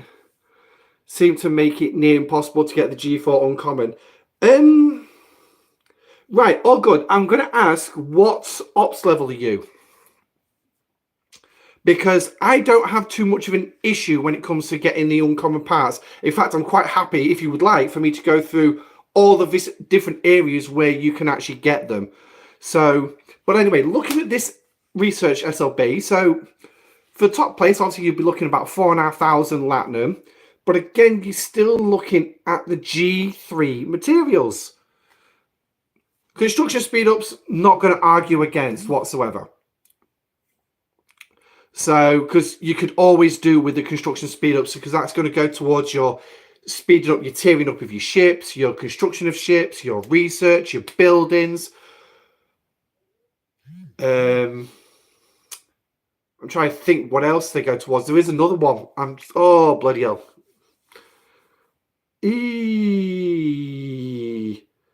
You're 46 at the moment. Okay, so you're literally the level of below me. So you're in the same ballpark as me, basically. So, right. So what we'll do then is we'll go through all the various different areas where you will find uncommon parts. Yeah, you have to spend Latinum, score high, and get a fracture rate. Yeah, exactly. But, I mean, I think that is another one.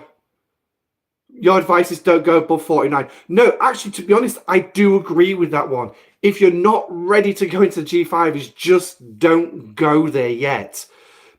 Get a lot of resources and materials and speed ups behind you. Get your research up to date, especially with all that efficiency research. I mean, it's like I will be taking my time going to 49 and then getting all the parts together for actually going to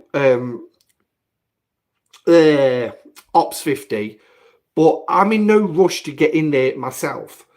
So the first place you're going to find parts then is pretty obvious, standard. It's right here, and this is my refinery for Ops 47. I don't know if 46 will have the same. Obviously, all your amounts will vary. Uncommons come into play at Ops 42, I think.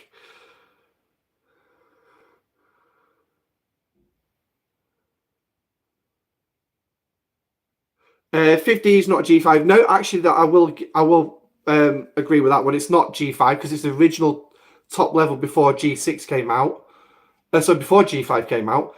But that's where you say 49 to 50 is horrible. Yeah, it is an absolute grind. I think if I remember what Rev said about the cost there, is all the materials and resources it costs you to go from Ops 46 to 49. Just to do one level. That's a lot of materials and a lot of resources. Now, I know for a fact at the minute I do have the resources to do it.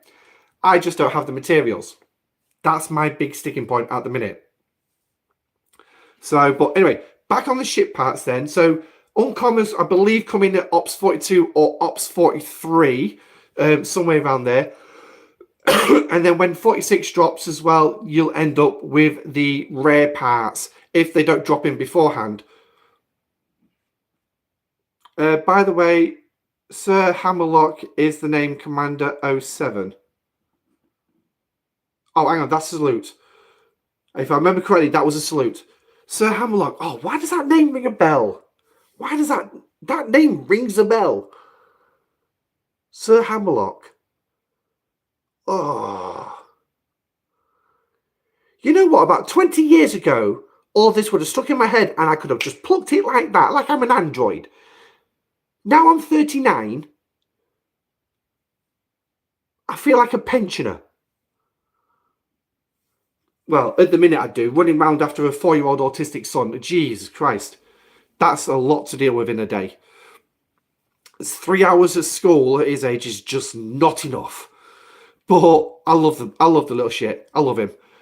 But yeah, so you'll get this is what I get. Now, what I'll do is normally I do these pulls in the morning, but I will pull them now just to show you the rough what I get. And to be honest, it's not too bad. But it's not perfect. It's not good. It's wow. Okay, that's not the best one I've had.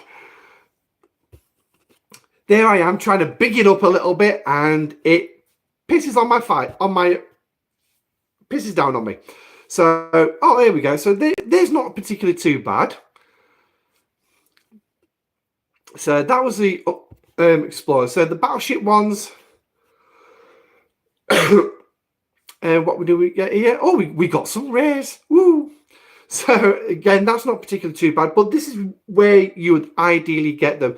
Now, to do the one chest pull once a day, all you need is your dailies. That is it.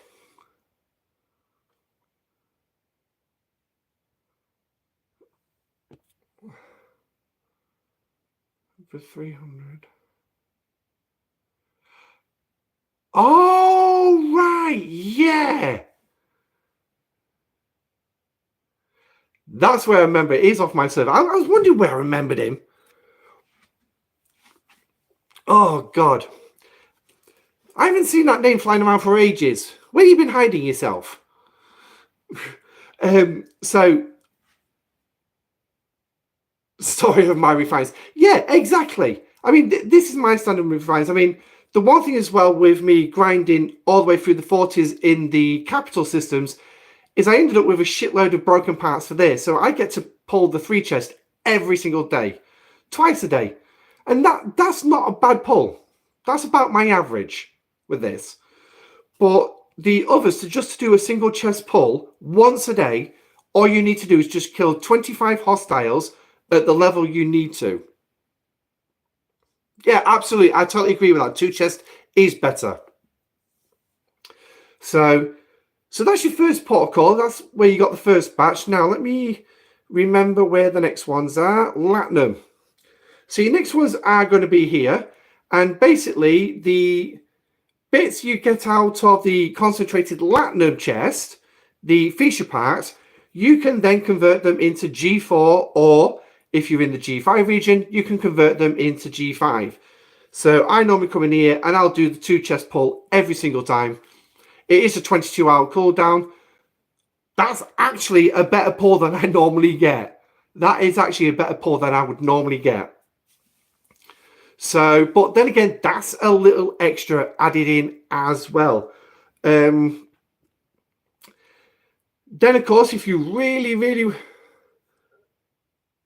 Triple chest is a rip-off. It is, absolutely. Is that feature T-lock? Yeah, mine's locked at tier 9 at the minute. I can't do anything until I go Ops 51. So as you can see, tier 9 feature, and obviously the parts are for ops 43 to 50. So basically, they ain't really going to change anywhere in that region. But it is a small trickle. If you do it every day, they do eventually add up. It's instead of probably 100-day grind for parts on an average, you're probably talking more like about 95 days. So you're not saving yourself a lot of time, but you can do. No, I don't have the glass refit.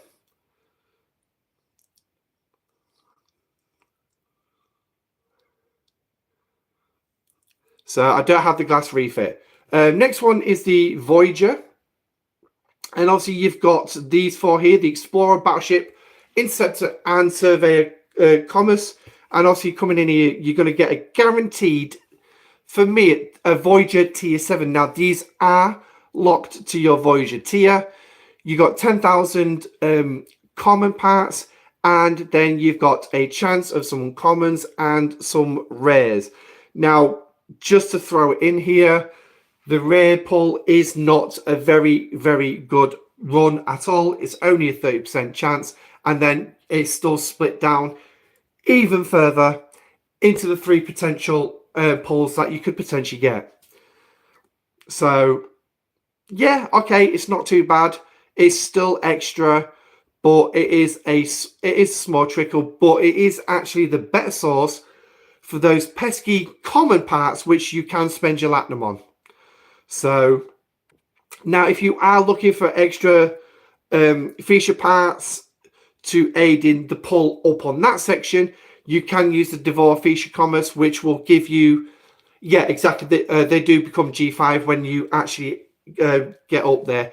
The Devour Feature will pay out Latinum, and it will also pay out a certain amount of feature parts. I can't remember what the actual pull is, which obviously then you can use in the Latinum refinery to pull more parts, more ship parts in that refinery. So there are joins and loops and everything all together to actually give you the parts that you actually need. So they are all there for you should you wish. Now the next one, Voyager is very new to you working. Yeah, absolutely, mate. I would work on it, but what I would recommend though is do confer with your alliance about how far to take your Voyager. Mine's tier 7, and it can be an absolute pain in the ass to do to get enough exotic biotoxins with that. So, but it would be worth speaking with your alliance on that one and getting their opinion on it as well. So the next place that is where you can also get some parts is going to be these chests in the trick costs are obscene. Yeah, I've heard nothing but complaints about the trick costs and the cost of the amount of steel that you're also going to need for the buildings. So it's definitely stuff that you're going to have to work on as you go through. But standing here in your uncommon chest, as you can see, that you're going to get some common parts and some uncommon parts. So, and this is on a 22-hour cooldown, so you get to pull these. This is actually, to be perfectly frank, this is actually probably your best sourcing for ship parts. It's better than the others. 2 modules, 200 billion. Ouch. That does hurt. That does hurt. So for the rares then, obviously, scroll, you're going to get uncommon parts, and you're going to start getting those rare parts as well. Now, this is on a 3-day cooldown timer. So, yeah, absolutely. Again, brilliant source. And then finally, well, actually not finally, next up is the Epic, where you're going to get some commons, uncommons, and rares. Now, this is on a 4-day cooldown timer, but again, it's still better than what you're going to get in the refinery. And then obviously the last one is not the best one of all 4 of these, but it's still that extra trickle, and it's still some extra. Starting off with the uncommons and finishing off with the rares. So again, nice little trickle, 4-day cooldown timer. But again, all these in this Bajoran store are better than anything in that refinery, in all honesty. So now I think, I'm just rack my brains for a second. Yes, that's everything. Bloody hell. That is where you can get all the parts. This is the best place. Doing those solo armadas on a daily basis, a weekly basis, however you feel like doing them. And then just come and blasting the credits in here. I do the triple pulls all the time in here because I easily get more than enough credits to do the triple pulls, or at least as many times in a week as I need to. So it's like today I did 14 uncommon Bajoran solo armadas. That's racked me up to do at least 3 weeks worth of pulls. But advice for Bajoran research: double pull the armada directives. Yeah, exactly. Until you have done all your researches for your Dominion level, then start spending the rest on rep.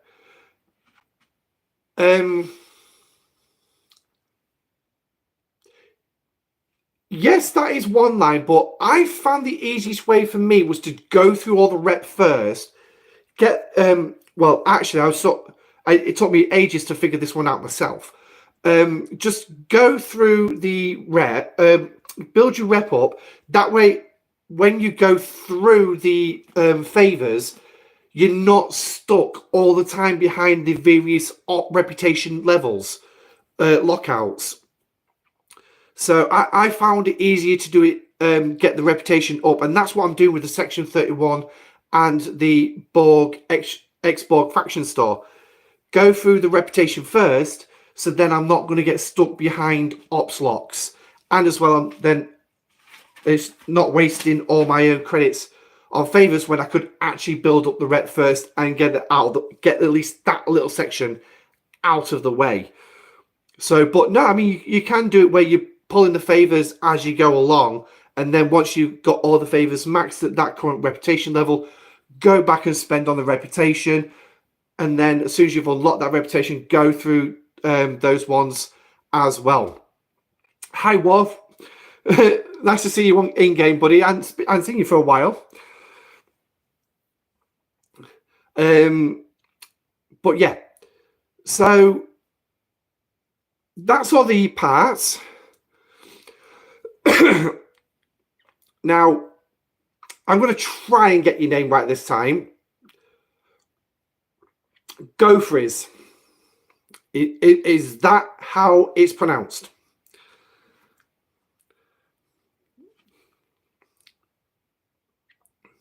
Wrong again, but close. Right, I'll tell you what, because you've got Enigma there, I'll call you Enigma. It's a lot easier to pronounce Enigma. So, but thank you for that as well. That's been absolutely brilliant. So is your contribution as well, helping out with some information and everything. But what I'm going to do is I am going to enter the stream there. Thank you everyone for joining me. I hope there's been a lot of information. Also, thank you for Lube coming in as well and explaining the way Trip's officer's ability works. So hopefully that's going to give you some ideas. On Resistor, it's bloody slow with the rep, but I like solo armadas. Yeah, it is. It is, but don't worry. You will get there eventually. Trust me. It's absolutely worth doing. Absolutely worth doing. So, but that's it. Don't forget to smash the like button on the way out and subscribe to the channel if you have not. Until then, thank you for joining me. I'm Admiral Pegasus. This has been the Pegasus Show live. Stay safe, live long and prosper, and I shall catch you on the next one. Goodbye.